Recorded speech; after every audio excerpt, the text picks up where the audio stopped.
Dans le cadre du respect de l'accord de paix de Juba, le président du Conseil souverain de transition du Soudan, Abdel Fattah al-Burhan, a réitéré son engagement en faveur des réformes de l'armée soudanaise. Cette promesse fait suite à des échanges avec les généraux de l'armée pour le renforcement du dispositif sécuritaire. Rappelons que cette rencontre fait suite à la conférence de Paris en soutien à la transition démocratique au Soudan.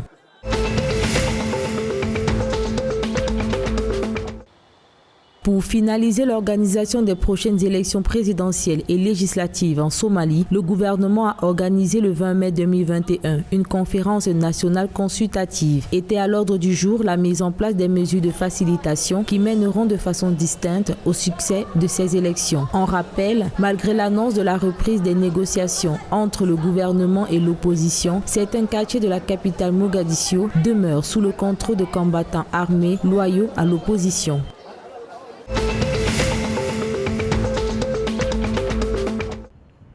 Dans le but de renforcer le service aérien en Tanzanie, le gouvernement prévoit un investissement de 450 milliards de shillings. Cette subvention en faveur de Air Tanzania vise à redresser la compagnie dont les finances sont en chute depuis 5 ans. Perçue comme un soutien stratégique du gouvernement, cette enveloppe vient en appui aux 56,61 milliards de shillings décaissés par la compagnie pour se maintenir en activité malgré les pertes successives accumulées depuis plusieurs années et la chute du trafic aérien occasionnée par la Covid-19.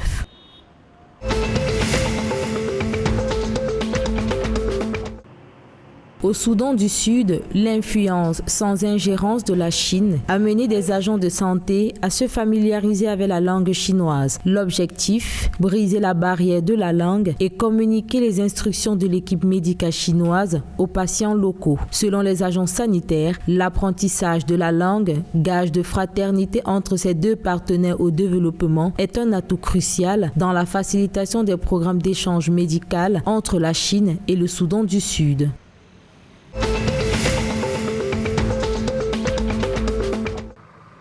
Nouvel or vert, l'industrie de l'avocat au Kenya va bénéficier d'une subvention de 3,7 millions de dollars pour son expansion. Grâce à la compagnie fruiticole Kakuzi, l'exportation d'avocats leur a permis de réaliser en 2020 un chiffre d'affaires en hausse à 33,4 millions de dollars. En rappel, cette relance fait suite à la réouverture de plusieurs supermarchés européens après des accusations de violation des droits des travailleurs en octobre 2020. L'entreprise envisage de relancer prochainement ses expéditions de fruits vers le vieux continent.